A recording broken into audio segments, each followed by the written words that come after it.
What up, everybody? Welcome to another episode of the Alternative Blacks podcast. We're almost done here with the series of the non-whiteness of beer. So before we get into any of this, I am your host, Tyler Washington, joined with Chris Kissinger, as always. So we discussed a couple places already in this series. Can you quick recap what we've talked about? Yeah, so we've discussed most recently Mesopotamia. We've discussed China. We have discussed South America. And we're going to wrap it up with the biggest, most diverse area of the world that we've done thus far, Africa. Right. We had to kind of save the best for last, right? Yeah, absolutely. Or the most cumbersome right. Yeah, for last, exactly. because I don't know if anyone knows this, but Africa is not a country. It's actually a continent full of a diverse array of ethnic groups and people. I'm learning something already. Unfortunately, a lot of people are probably blown away right now. Like, wait, what? This is absurd. That's awesome. So before we get into beer, I actually have a couple of announcements that I want. Sorry to disappoint you, Chris. I got a couple of announcements I want to make before we get into the meat and potatoes, as it said, of this episode.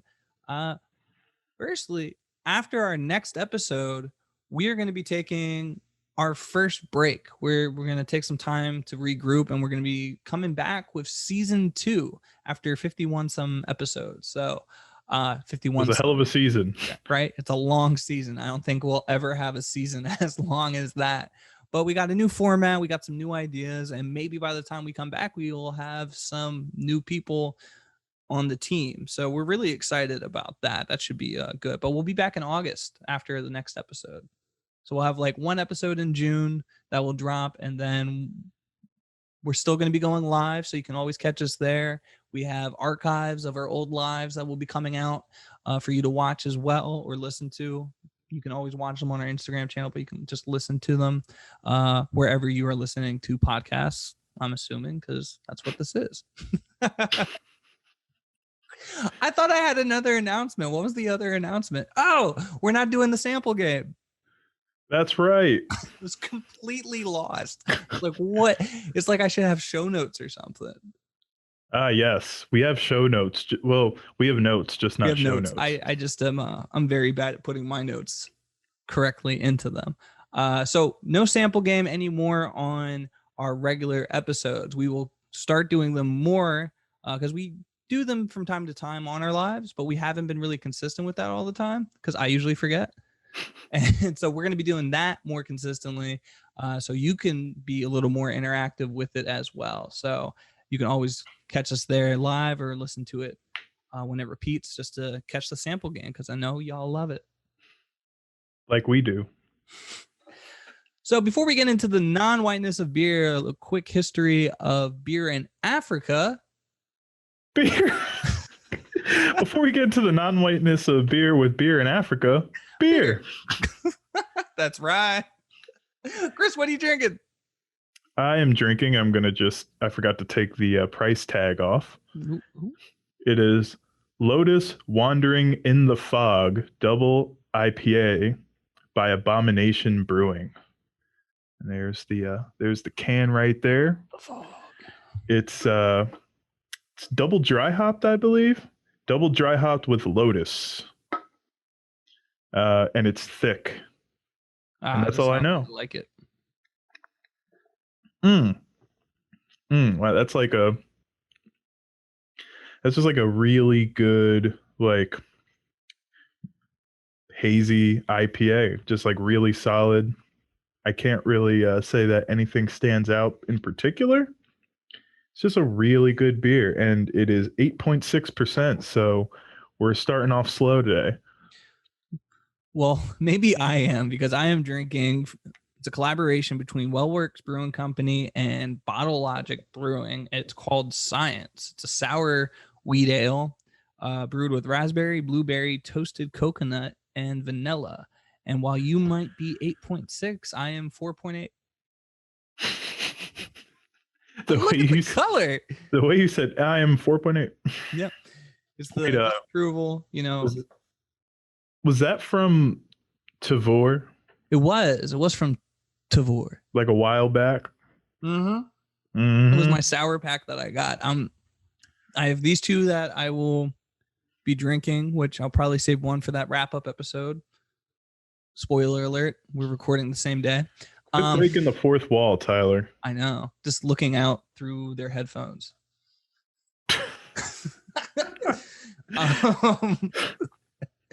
But I only have like 4 beers left, so thankfully there's a beer box coming this week. It should be here Wednesday through Friday. So I forgot I started filling a box like last week, and I haven't been adding to it. And then I got an email this afternoon. It's like, congratulations, your box sent. I'm not too broken up about it because it's probably just going to get destroyed on the way here, and I won't have it anyway. So, you know, whatever. It's only 7 beers. 6 individual beers, 4 individual beers, 6 total cans. Okay. That was fun. Tell me more about your beer. Like you said, it was just all right.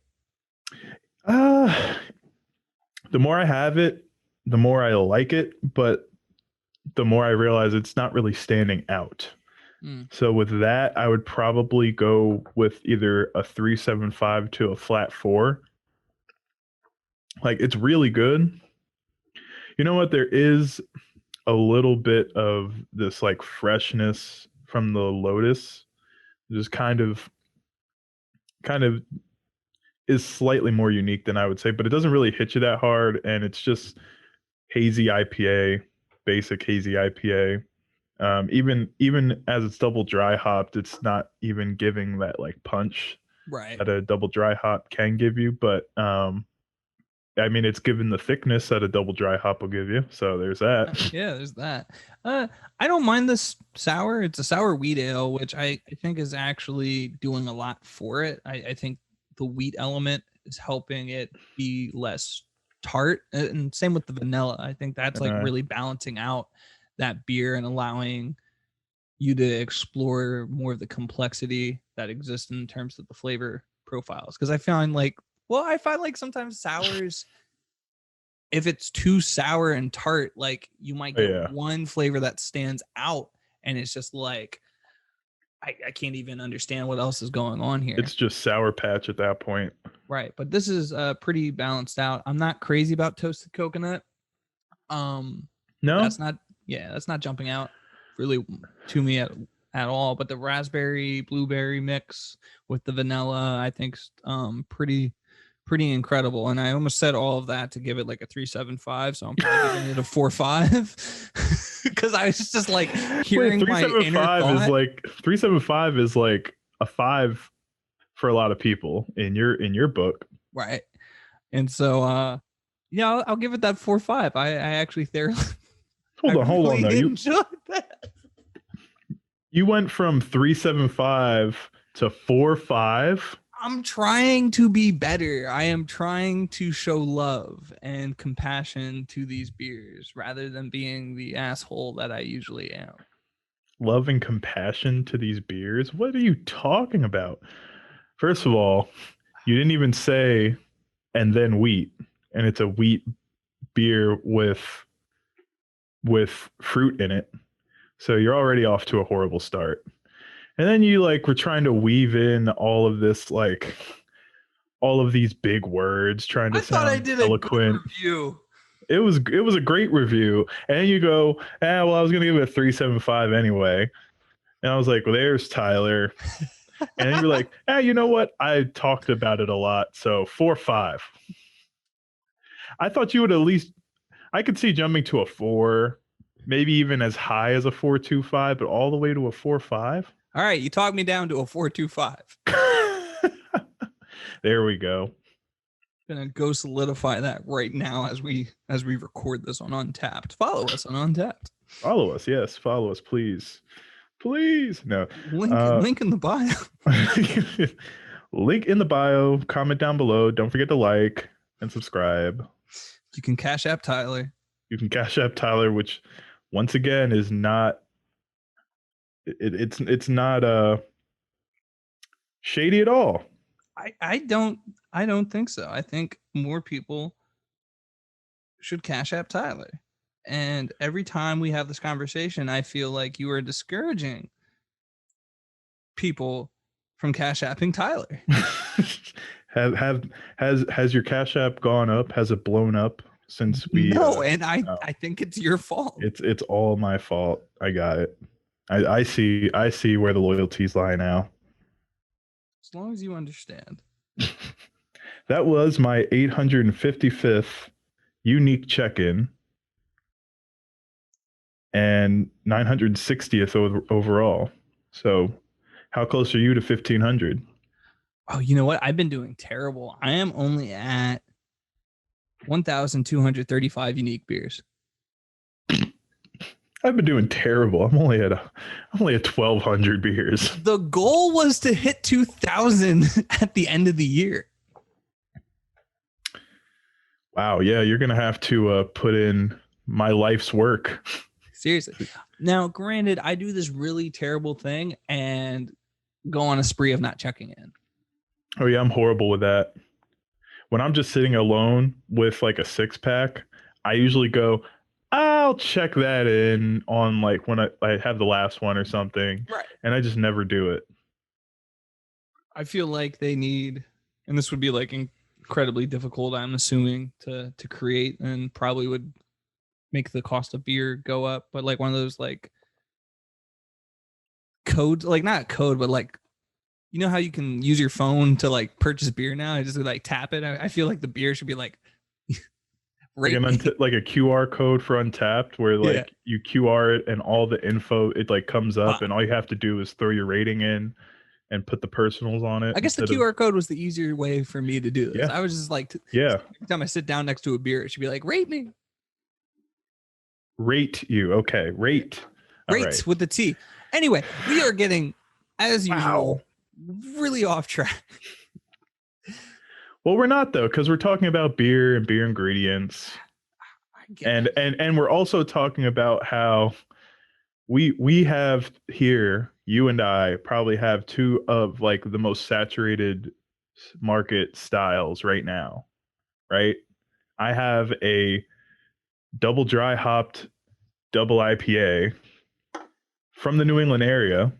They're out of Connecticut. Wow, so it is a New England.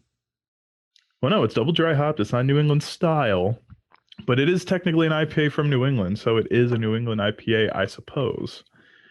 And you have a sour, a fruited sour, and we've waxed poetic many times during this series, even on how oversaturated the beer scene is in America with certain styles, and everyone can kind of put their small spin on the styles, but there isn't so much of the beer that's going to even like push the envelope on what a beer actually is.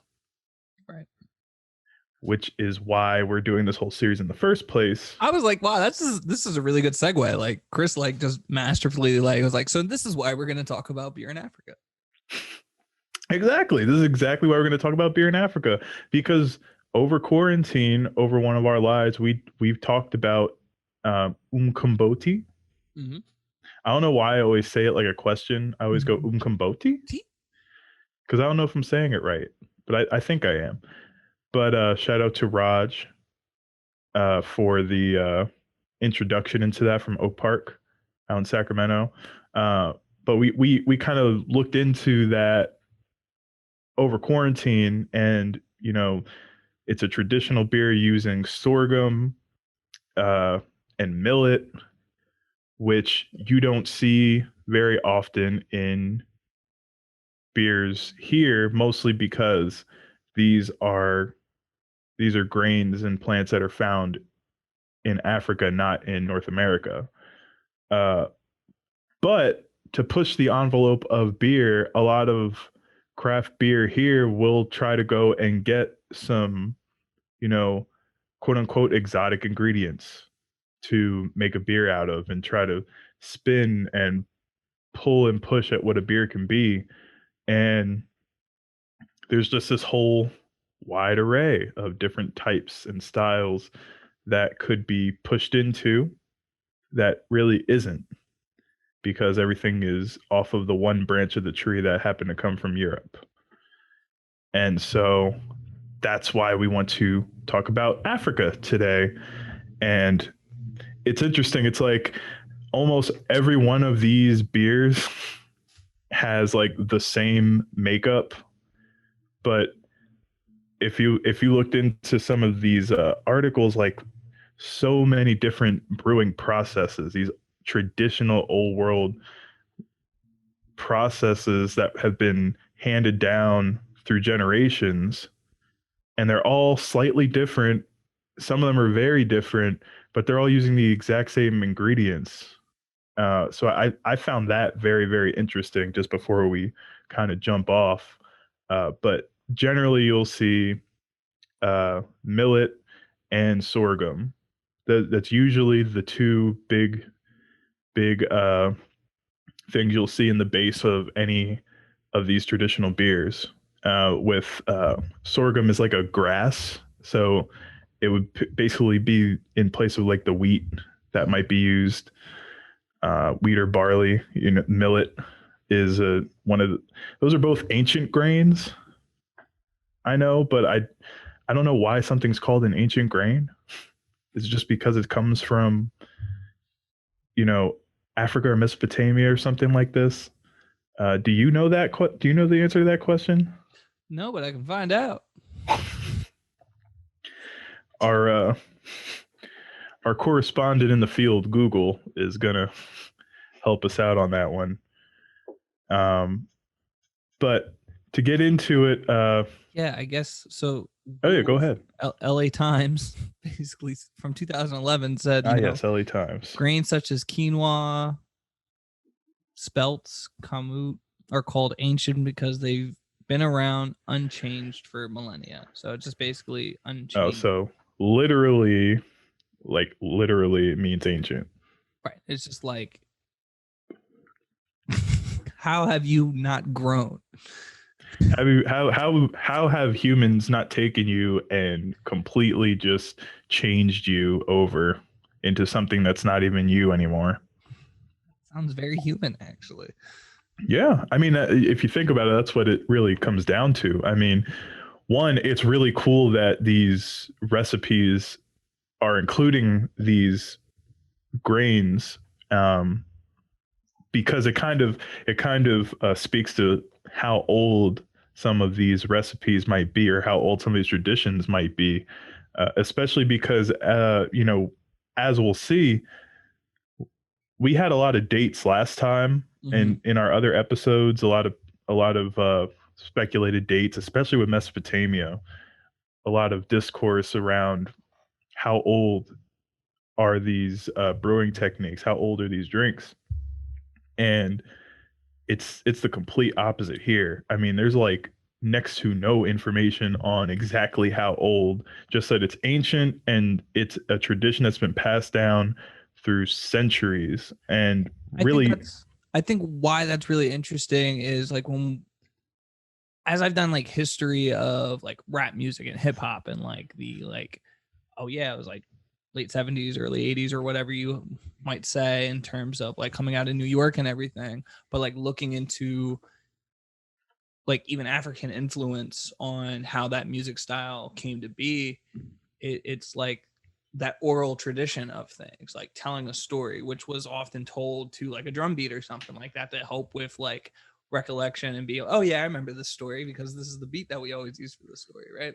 And I think that kind of goes back to speaking about like, oh, here's this process of making this beverage, and it was just kind of handed down orally from generation to generation. And what happens with that is you do lose that element of like history, anthropology or whatever. Like you lose that element of it.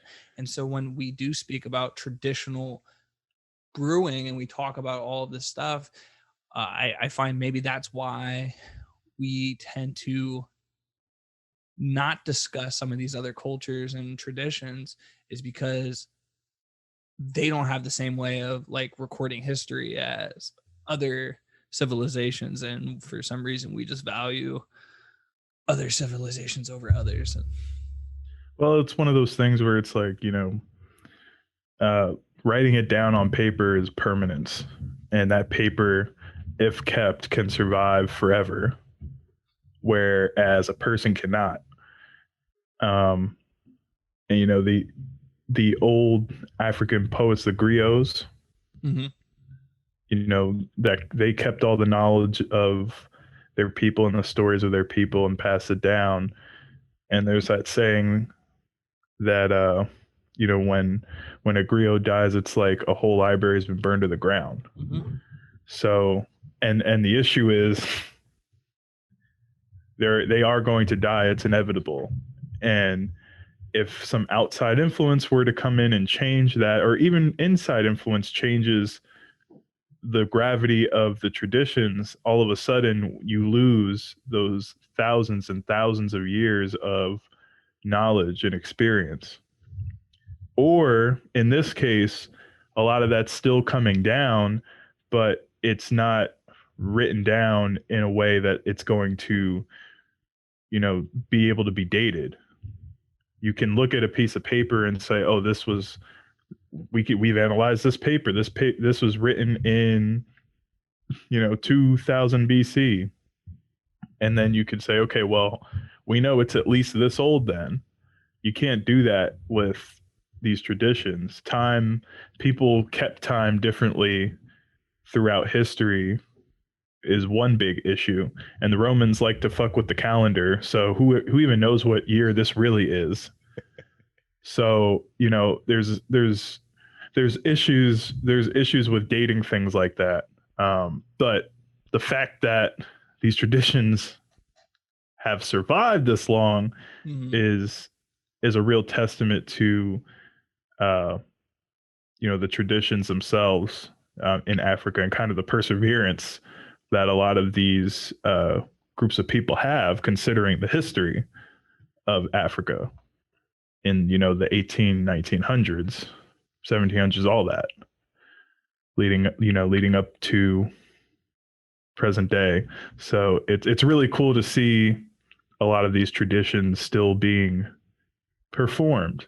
And uh, once again, it's the women in the society that are doing the brewing, and these are traditional recipes passed down through generations.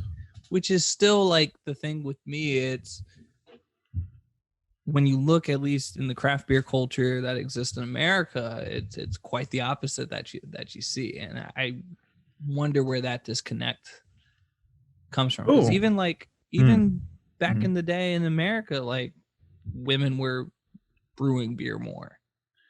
Yes, but once again, when it comes to household tradition, brewing it for Okay. the for as a cultural thing, under the name of a deity, maybe, as it was in Egypt or Mesopotamia or China, same thing. um, or South America, same thing. When profit becomes part of it, now all of a sudden the women are still physically doing it, but it's actually run by the men. So We see that quite often. what I'm hearing is we need to make beer more religious in America. Okay.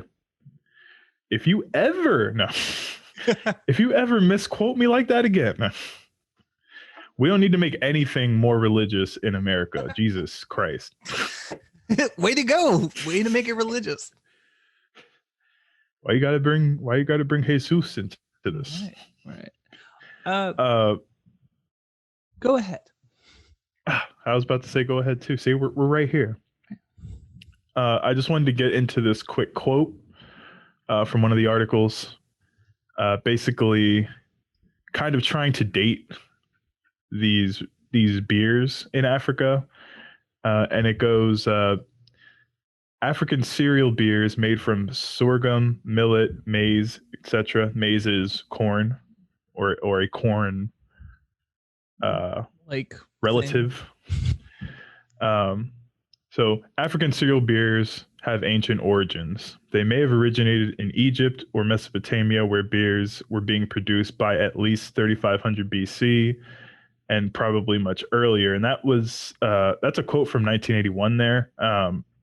As we've talked about in our earlier episodes, it's dated closer to maybe 4 to 5,000 BC, and quite possibly much earlier than that even.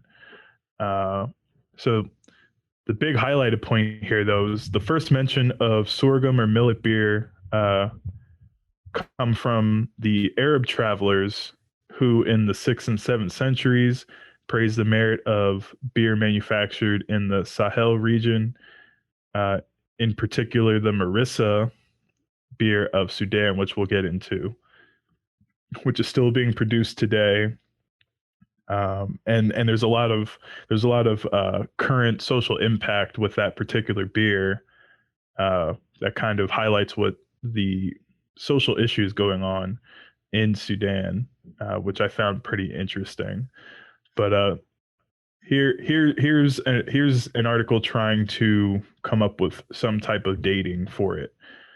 We know from our last episode that the Egyptians were brewing, and that most likely the Egyptians were introduced to beer by the Mesopotamians, and that kind of gives you a date, a general date of when it got introduced into Africa, and then probably disseminated from there. Mm-hmm. But all in all, that is basically all we have in terms of a date, which is the real sad thing. And one of the other articles I was reading, I think it was on the Marissa beer, was saying, the person who wrote this article actually went to Africa and tried to do the research and learn about all types of fermented foods, not just beer, all fermented foods in general. And she said basically that, there is no dating system because no one has really given an honest attempt at a dating system, to even try. So it's possible that we could know in the future, but that really like stuck out to me because it kind of highlights the fact that Africa and its local and indigenous, for lack of a better word, history and culture is kind of set on the back burners in a lot of this, Mm-hmm. in favor of uh, whatever type of spin of history we want to put on a situation in Africa. That really stood out to me. Uh, the fact that we don't have a date for a lot of this. Right. And I think a lot of it, again, big reason I pushed for this season. I'm thinking ahead. The series to be done was because hearing so many different like variations of beer history being told, was like beer as we know it, German, English, and then like the American craze and like all of this kind of stuff tend to stop right before the history in like Mesopotamia, like Africa, all these other places. And it's because I think it's much easier for historians and people writing these articles and doing this research to be like, okay, cool. If we start here with these dates, we can talk about this rather than there's all this information that hasn't been documented very well or like gathered in these areas. And rather than try to put in all this legwork, let's just focus over here. Right. I think it comes down to a bit of one. There is actually like a lack of information in comparison to say other Mm-hmm. civilizations with written documents and whatever. The other issue is kind of world history, and we'll get into that kind of at the end, um, with the Romans and the Greeks and their dabbling in Africa, as it were. They just But got just to kind of run down a list, just to kind of give our listeners like the vast the vast plethora, that doesn't make sense. The the vast Rolodex of of beers in Africa. Like I said, most of these are sorghum, millet, or maize, but they're all slightly different, and we don't have all of the identifying characteristics of each of them necessarily, but each culture, each tribe, each ethnic group, they're all going to have their different spin on a similar drink. Um, or it's the same drink and they just call it something different. So we're just going to go through this long list of things, and we'll hit with certain things harder than others depending on the type of information that was available. I definitely think there's a wide base of information to be researched, but there isn't much depth in the amount of information as far as I could find. Maybe one or two articles that actually got down into things versus, say, Mesopotamia, where you have countless different articles that get really deep into, the culture and the history and all that kind of thing. So, most of these traditional beers, as we've seen with Mesopotamia or even China, they're going to be opaque, meaning cloudy and thick, can't see through them. But thicker than this, for sure. Thicker than this double dry hop. yeah, Going to be to the point of almost like a milkshake or a porridge in many instances. that's interesting. Yeah. Because that's what we were finding over in again, Mesopotamia, and then even some of the Chinese beers. Right. Drunk, usually using a straw to drink it to sift out the hulls of the grains used. Usually, we will start with just like a quick go over of Umkomboti, which is a beer of a sorghum beer uh, from the Bantu people, which is itself an extremely vast, diverse group of people in sub-Saharan Africa, from the Central African Republic all the way down to South Africa. Many different tribes, many different dialects, many different ethnic groups. It's a very wide term. Uh, but here's some quick notes uh, as a refresher from our Umkomboti episode. Uh, we said most African cultures, both what goes into the utensils, the beer, and the utensils themselves, were made by women. Uh, these activities were symbolic with the creative and productive abilities of women. Uh, Together with meat and tobacco, it was regarded as an essential offering to the ancestors and is believed to facilitate contact with them. Thus, it is generally poured on the ground as libation for the ancestors. In Zulu culture specifically, after beer was made, it was usually left in a cool, dark place known as an umsamo for the ancestors to taste, and it was believed that the ancestors will not recognize any ceremony without traditional beer. And so we see once again the culture and belief system of a group of people really revolving around the alcohol. Uh, Basotho, which is another ethnic group of Bantu people there, from South Africa. Uh, they used to set aside unstrained beer for certain rituals that were performed to keep the ancestors away from the living relatives if they had interfered negatively in their lives. So as we've seen with basically any ancient civilization, beer is front and center in their belief system, in their customs and practices.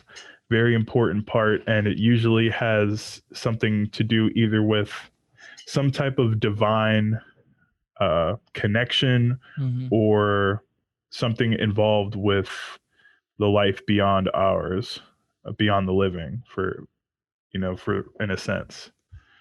Um, So, as we're running through these lists and talking about all this, one of the things I've wanted to try to do with the series was tie in ways that modern like brewing companies could do more with beer, I guess is the lack of a better word. And one of the best like examples I have for this is right here, as we're talking about like this the Bantu like group of people, and we're talking about this area that was covered, right?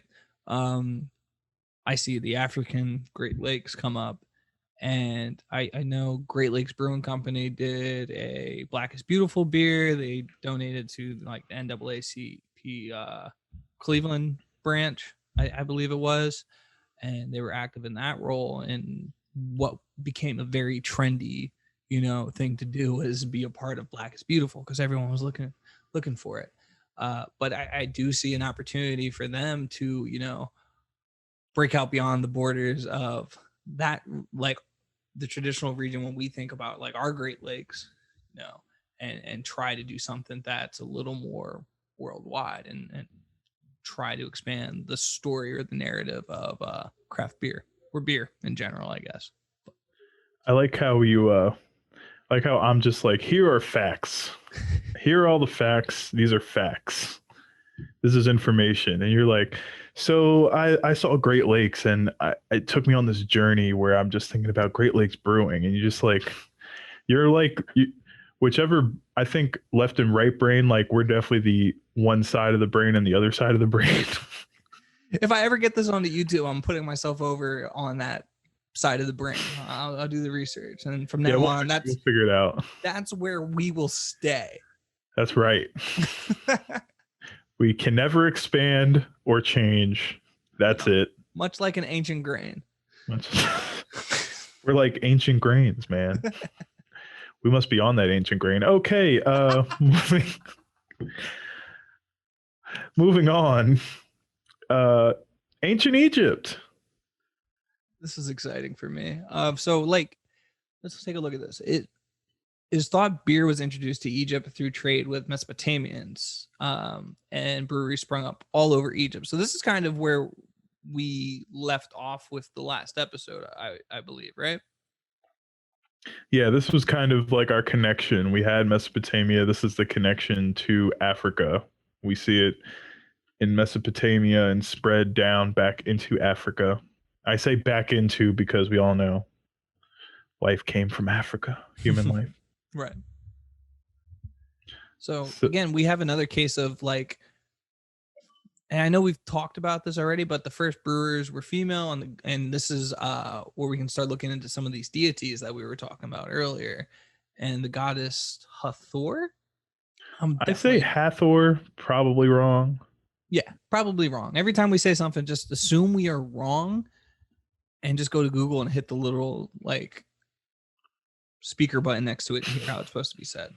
I guess that's what we could have done. We could have. But where's the fun in that? But it was associated with brewers and beer.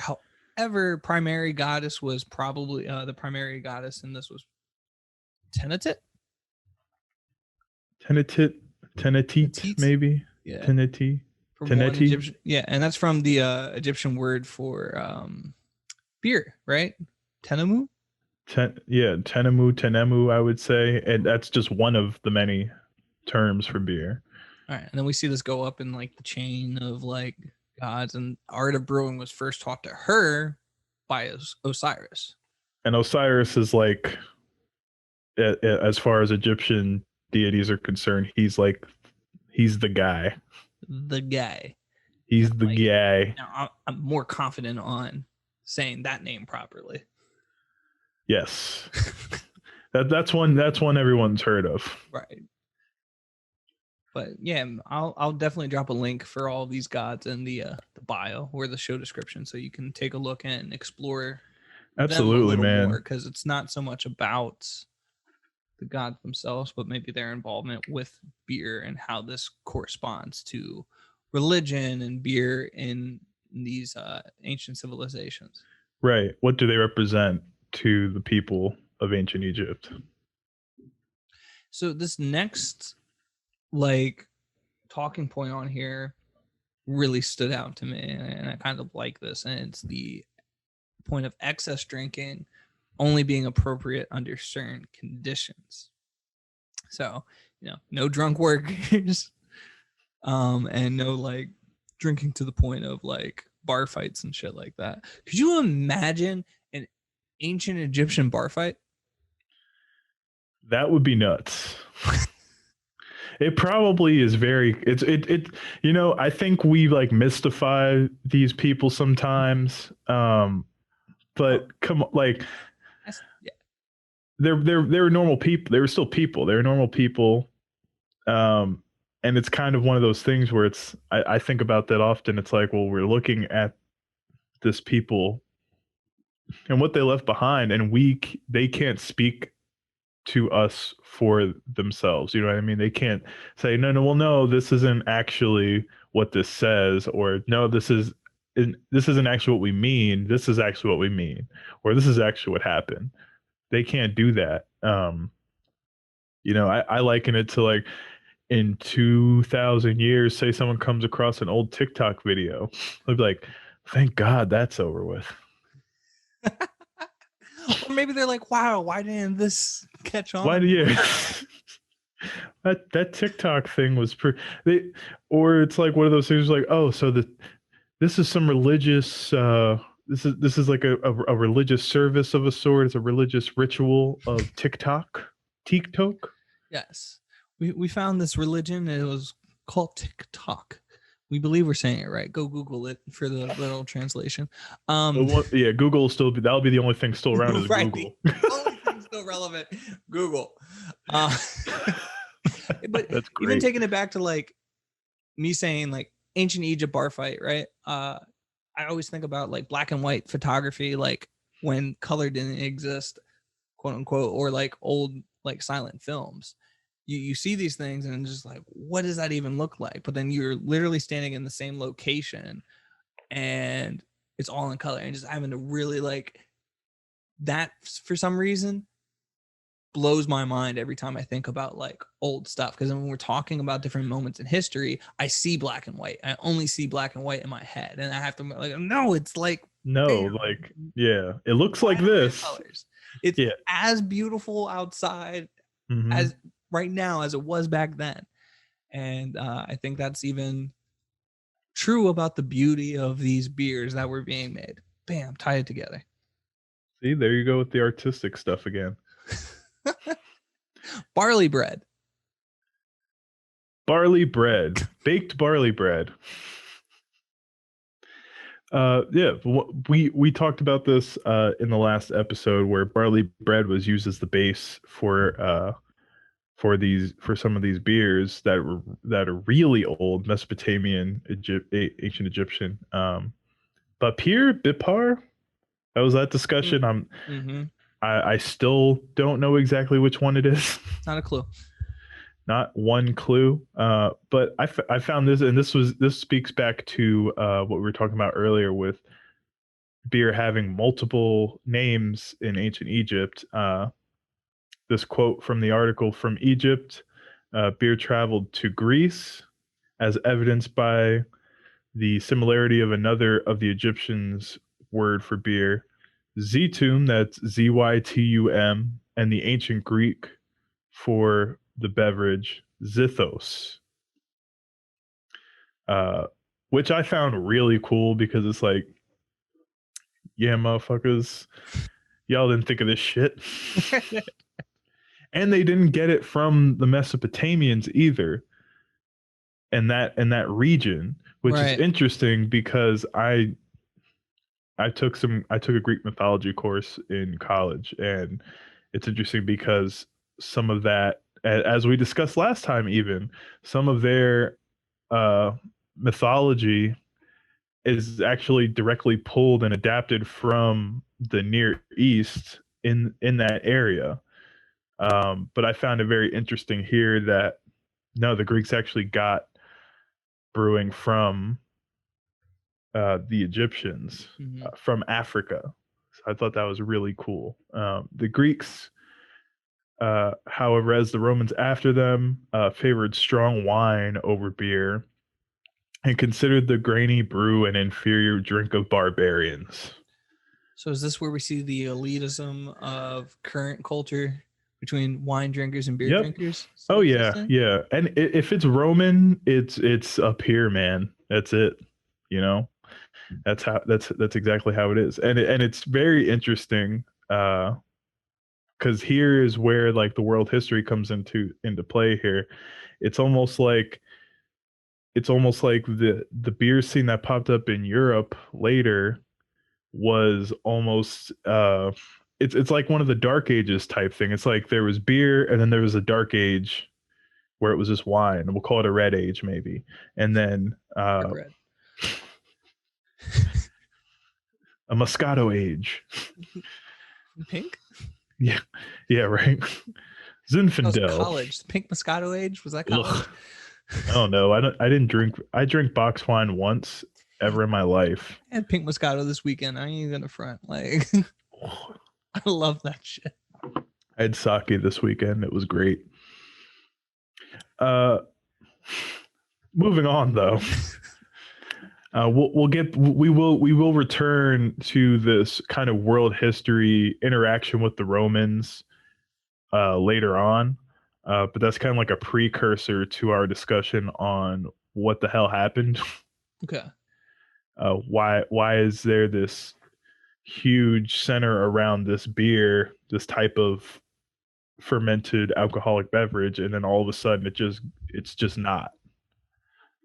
Uh, so moving down into Rwanda, we have a few different drinks.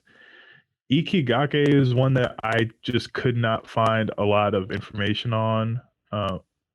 Also called Amarwa, although I did see like Amalwa or Alarmwa, something like that, but I just couldn't find enough information on to really like nail down some points to add to it. The only thing I found was it was a beer made from malted sorghum. Also from Rwanda is Orwagwa, and I found this funny because when you go into Wikipedia and you type some of these words in, they are words in other languages, and sometimes the Wikipedia page will pop up in another language, and you can translate it into English. And when I Googled Uruguay and went to the Wikipedia page and then translated it to English, it literally translate like the title of the page was called "You Fall," which I just found fantastic. Oh, that is beautiful. I was like, "Yep, that sounds about right." Yeah, from time to time I do. Especially if we're going to a festival with your dad. Look, again, if you listen to the podcast, you know that story and him taking those tasters like shots and us trying to foolishly keep up. Yeah, it's nuts. It's absolutely nuts. I don't 5 ounce tasters should not be taken like shots. That was Shots aren't even taken like that.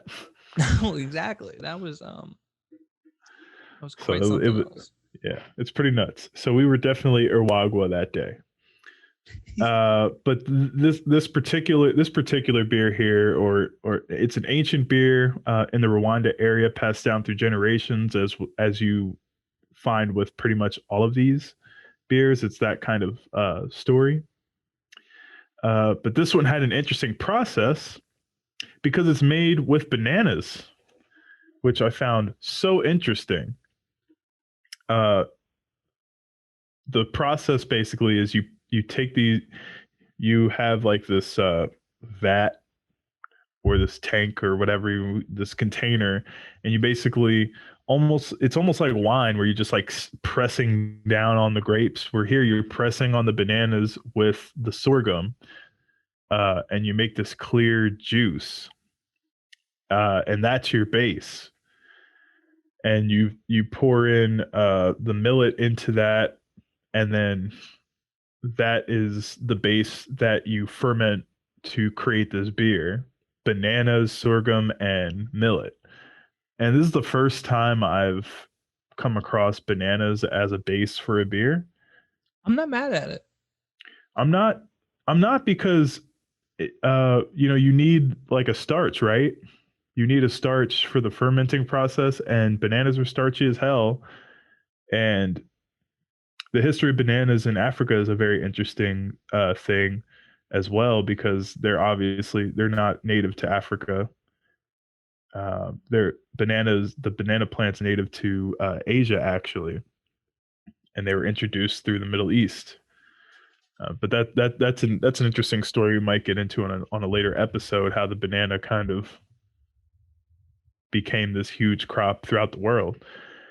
Mm. But it's so cool to see bananas here. I thought that was really cool. Yeah, I want to add this version of beer, or this process of making beer, into one that we should try. Uruguay, Yeah. let's do it. Let's do it. Let's make that list. Yeah, heard it here first. Uruguay is at the top of the list, and that's the other thing. Like, there's a lot of beers on here, a lot of drinks on here from the article that I pulled their names and just slight information on their ingredients from, that literally goes into deep detail. And some of these you can actually find deep detail on the brewing process itself. And we could actually, like, a step by step. Mm-hmm. So we could make a good attempt at a lot of these. That is the one piece of information that is actually pretty readily available, is how to make these. So I'm thankful for that. It's just, how old are these processes? We don't know. Right. Um, but the enzymes from the banana, or the enzymes in the sorghum, is what promotes the fermentation in the banana starch. So you kind of need those two to work together for the fermentation to happen. Really interesting to me. I found that so cool. And there is actually another banana beard down below, I believe. But that's it for Rwanda. Now we get into Sudan. This is the big one, because their beer Marisa maybe, is a very interesting beer indeed, because I believe it is one of the only traditional African beers that is clear. Oh, It's filtered, and it's actually a clear beer, which you don't see a lot, especially in older, more traditional processes. right. So So that would definitely be more complex of a beer. complex for sure, Tyler, because uh, as this article quote that I'm about to read suggests, in Sudan there are perhaps 30 to 50 opaque beer types, with different but related brewing method. The area seems to be a center for the diversity of sorghum beers, and perhaps the art of brewing of opaque beers traveled to East Africa from this region. So right here we have an idea of, maybe this is like an epicenter of brewing. Mm. And I believe it's the Marissa. No, it's actually the other beer from Sudan. That's the clear beer. The Marissa is just a standard traditional opaque type beer. What's interesting about the Marissa is that it is one of the most complex brewing processes, even by Western standards. Really? Yes. It's this quote: opaque beers are commonly brewed in Africa, but procedures vary. The brewing of Marissa in Sudan is probably the most complicated and advanced of all. It has over a dozen steps. I tried reading through it, but it's a lot. It's a lot that goes into making that particular beer. So that one might go at the bottom of the list for Yeah, us to no, try. we'll save that for later. We're gonna screw that up. It's gonna have like something crawling out of it by the end of It's gonna be crawling away. it. Like, kill me. It's like, I'm sure I left this somewhere else. Yeah. Wake up into the middle of the night, just hear Oh this God. knocking on the door. Shit. Oh God. See, religious. Yeah. So the Asalia, that's the clear beer from Sudan. Oh, okay. Uh, Marissa will still be the traditional opaque beer with a super complex process. Asalia will be the clear beer. And I have this quote here: "Clear beers are not common in Africa, and the literature gives reports only on Otika of Nigeria and Amba of Cameroon as other types of clear beers." The Sudan has a clear sorghum or millet beer called Asalia or Umbilbil. Umbilbil. Umbilbil.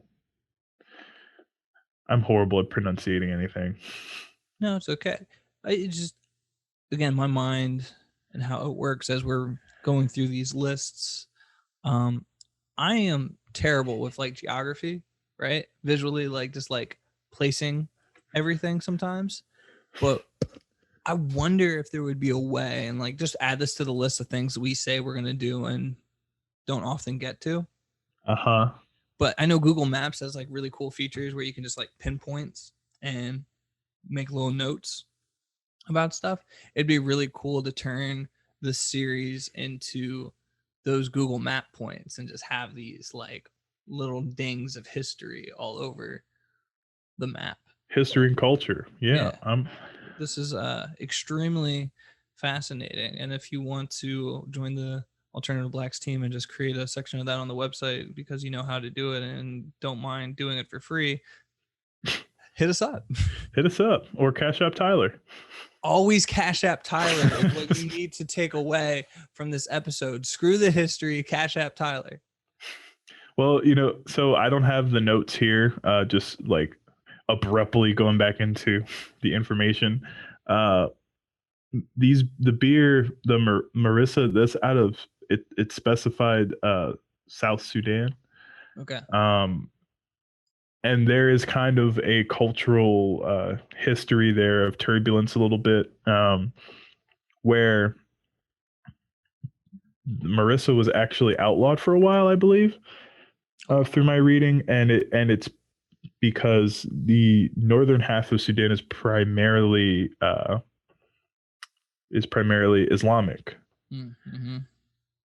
where you're not going to have any type of alcohol for certain sects of Islam.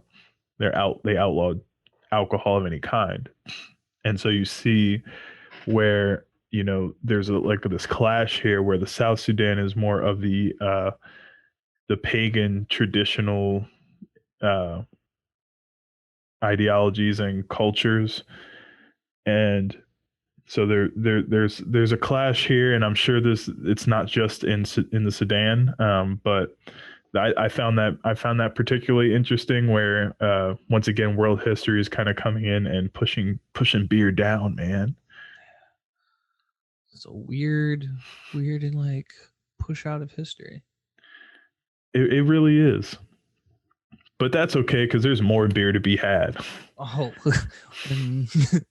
we only scratched the surface. We've only scratched the surface. So moving down into Zimbabwe, they have Doro, Chikubu.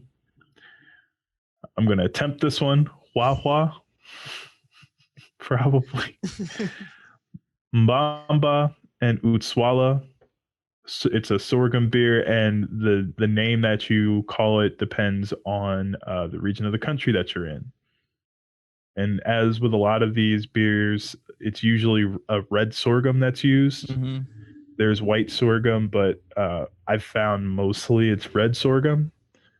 Yeah, I was just looking through this list and I was just like, oh, this is really interesting. Just like the prevalency of sorghum. Like it's So just it's in there for everything. It's just like, it's just like having wheat yeah, in our beers here, or whatever base grain you're going to use. Really, it's prevalent to a level of just hops in today's beer. right. And obviously the hops are added specifically for taste, not necessarily to actually brew a beer. You could brew a beer without hops, as you see. Yeah. And Uh, I think this is really interesting too. And like I get sometimes when I got off on my tangents on beer, and like there's so much more complexity and like more ways that it can be brewed. And we're talking about North American beer primarily. And I get it, like we're making beer based off of a process that's primarily easier to make like here with what we get, right? Versus some of these other like regions depending on some other things, whatever, X, Y, and Z. But I still think it's worth looking into, like these other like ingredients and how they can come into play. I'm not saying every single one of these breweries in like North America need to be using all these ingredients that it doesn't necessarily make sense to be using regionally. However, the whole thing for me with craft beer is it's we're making all these varieties of beers. Look at our brewery. We have this huge beer list of all these different things that you can try, and they're all IPAs.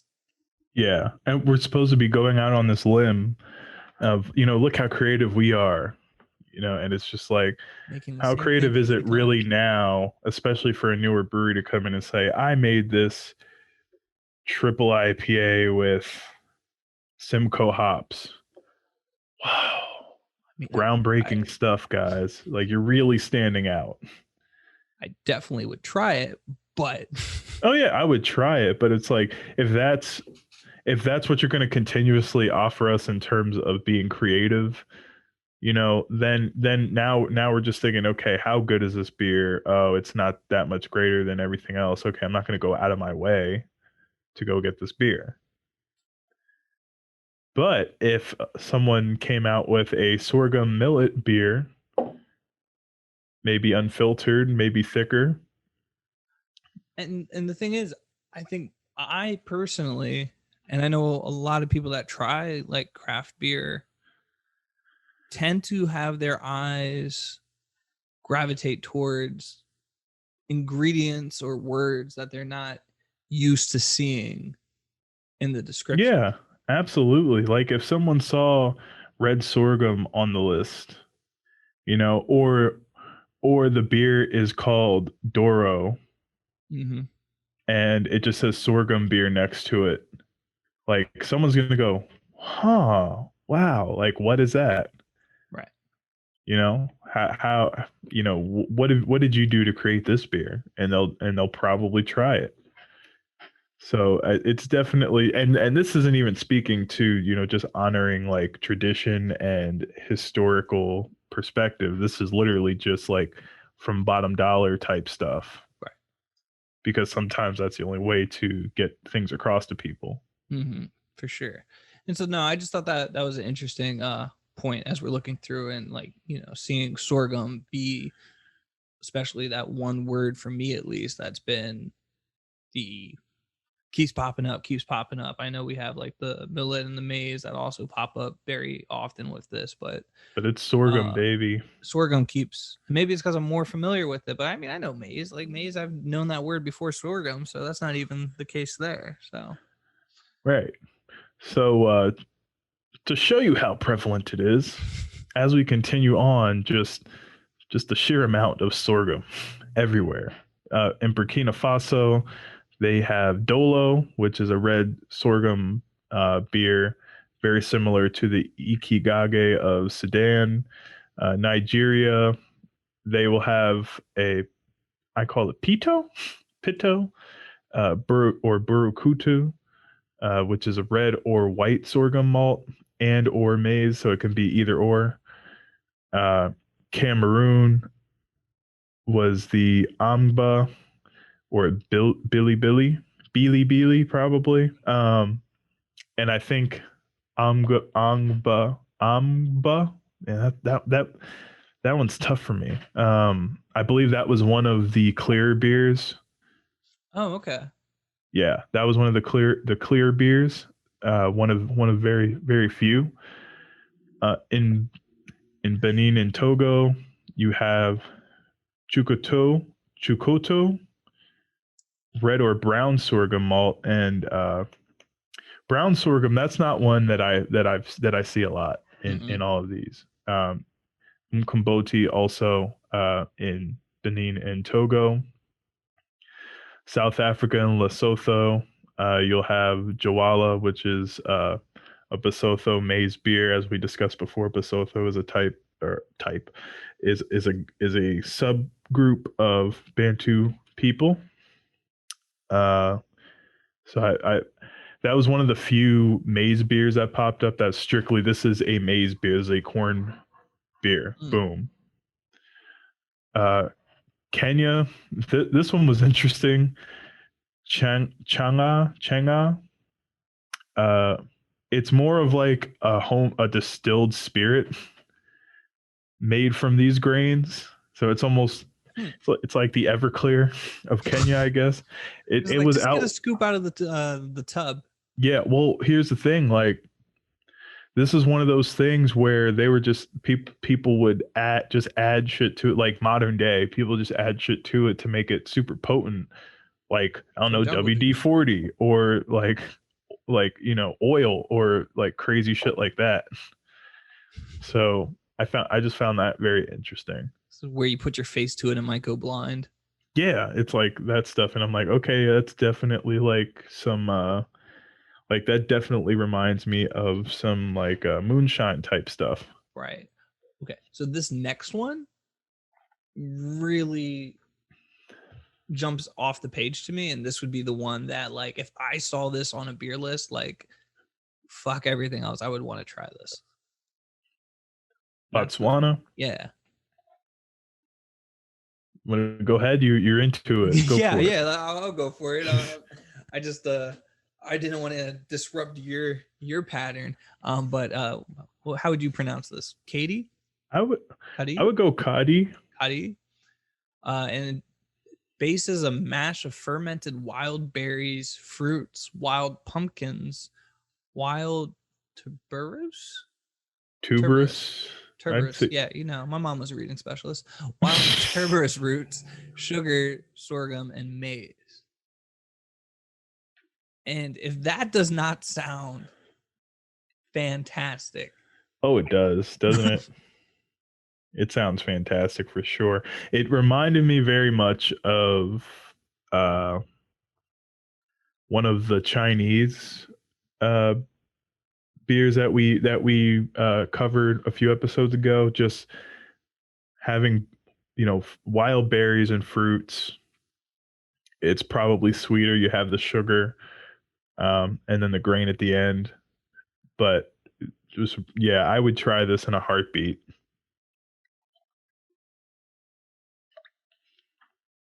yeah, I'm sorry. I'm just like Google. You're trying to find if you can get a six pack. Yeah, where can I get this beer? And of course, I'm like on this page of like science, like jargon, and my mind is being blown. Um, let's continue down this list. Yes, let's. So we have the Central African Republic with hydromel, similar to mead, translates to water honey. Hmm. So that's interesting. I don't know that there was any other honey bases. Maybe one, but I think that's probably like the only one that I saw as like a mead type or honey base, because that as is pretty well documented, mead is the original alcoholic beverage, Mm-hmm. followed by beer later. So that one that one's pretty cool. Ethiopia has arak or arake, which is a distilled drink. Tala, I don't know what tala is. Isn't it? Wait, isn't Tala right there? Isn't that the base consists of teff and sorghum? Ah, yes. Yeah. Show notes, baby. Show notes So as I Tala, scroll down. Yeah, yeah, as I scroll down. Tala would be as I said, the bases consists of tough and sorghum. It's dried and ground shiny leaf buckthorn leaves, and those buckthorn leaves are used for the fermentation.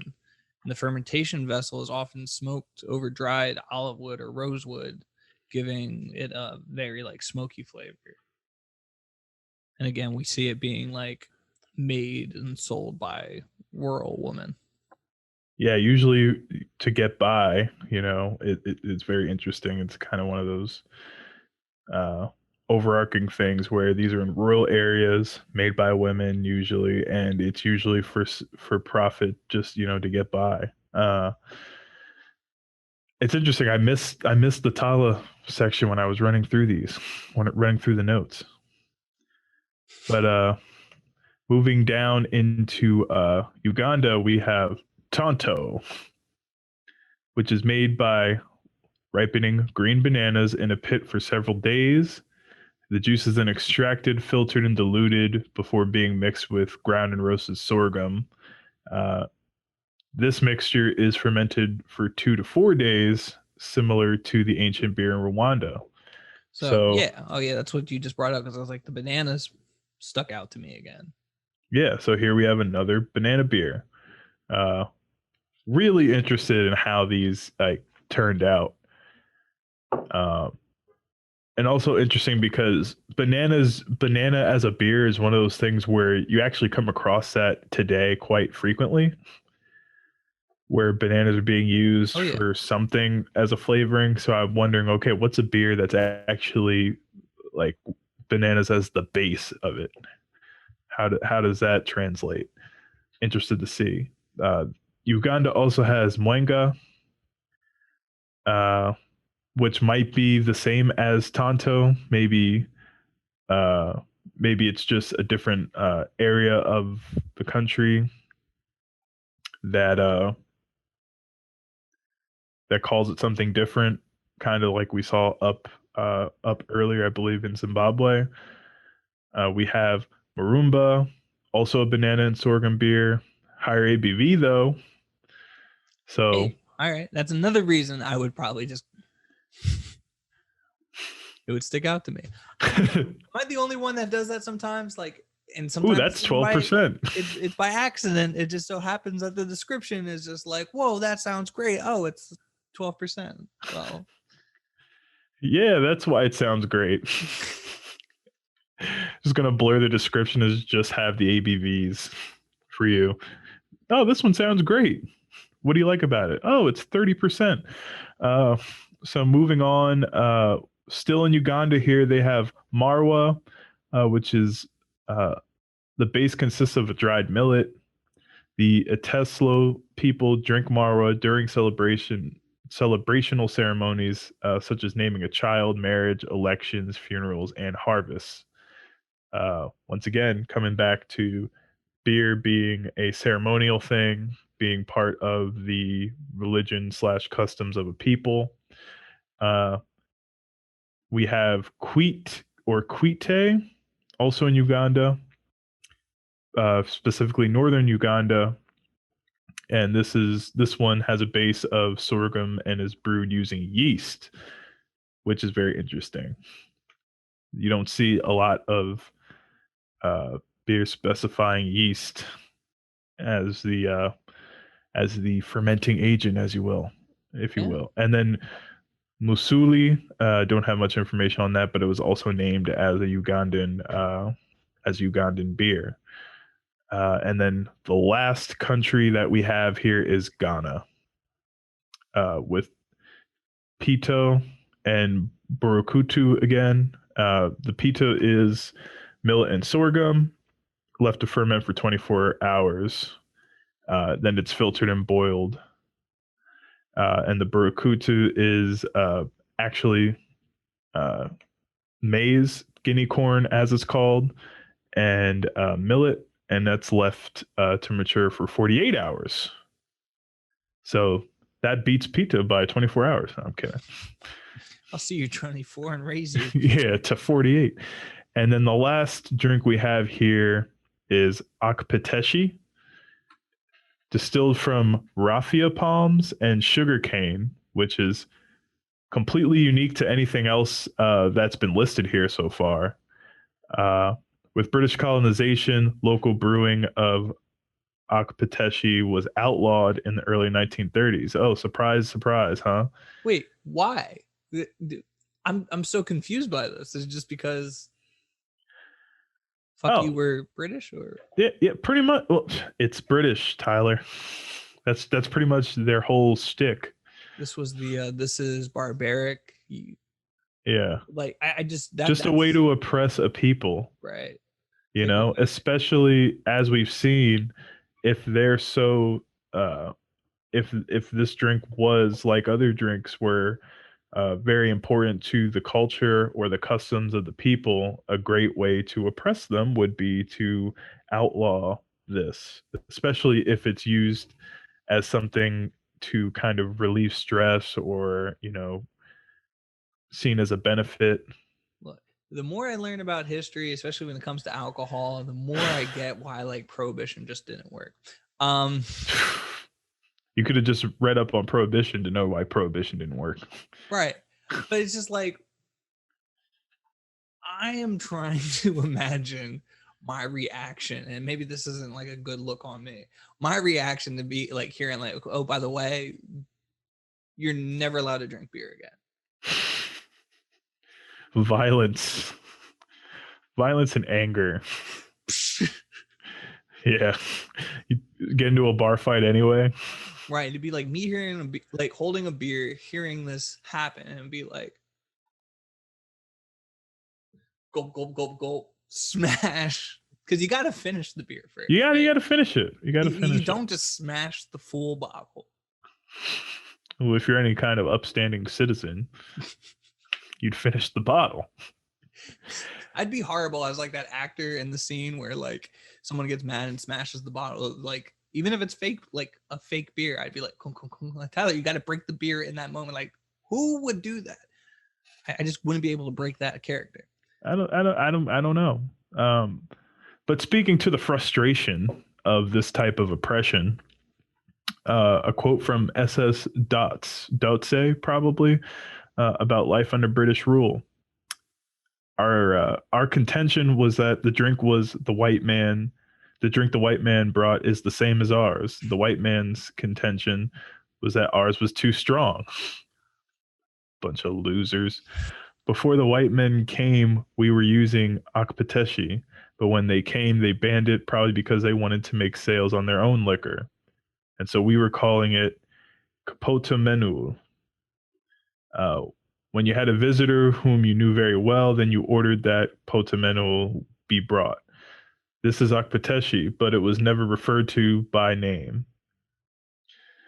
So this is classic. We're gonna steal your shit, rename it, make it our shit, and then throw it back in your face. Classic British people. Classic British people. What a way to kind of close out the list of local drinks.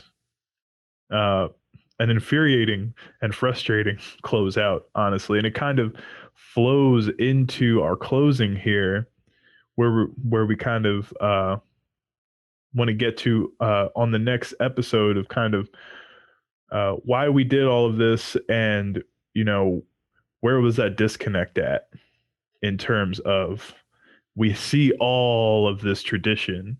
We saw all of this tradition in Mesopotamia. We see all of it branched out in China and South America. What happened? What happened? And where can we go from here? Mm-hmm. Yeah, I think that will be a lot of fun just to have a quick wrap up and discuss, even our takeaways from what we've learned, how this affects the way we look at craft beer and breweries, even in our local areas.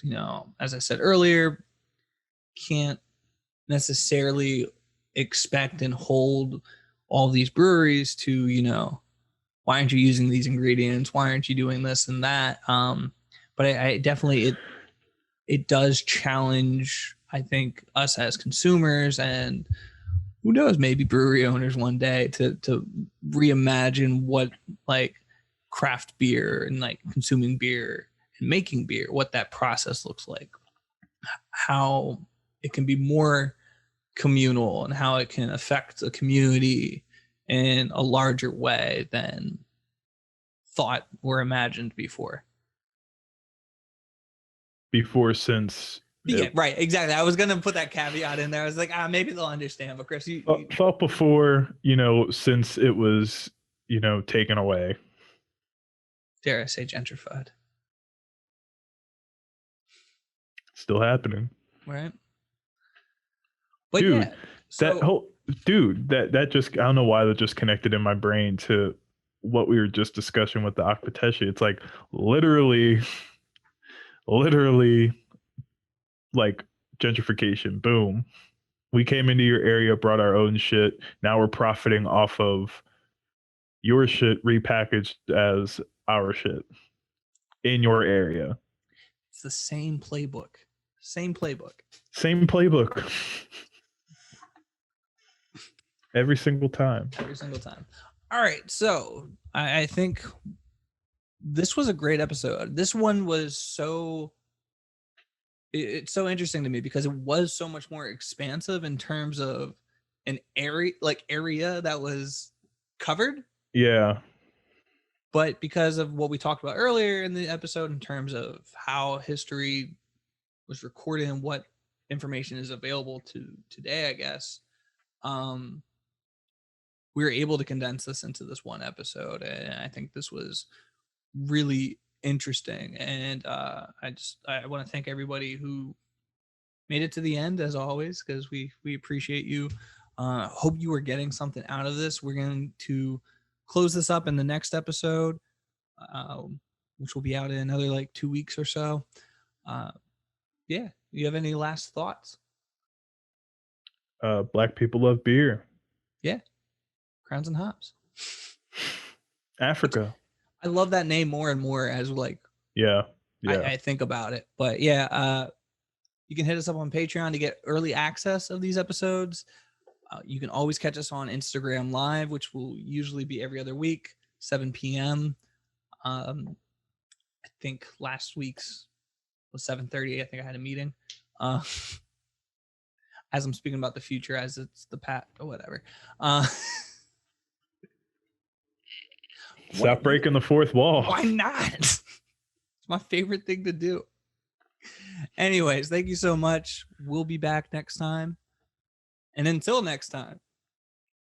Peace.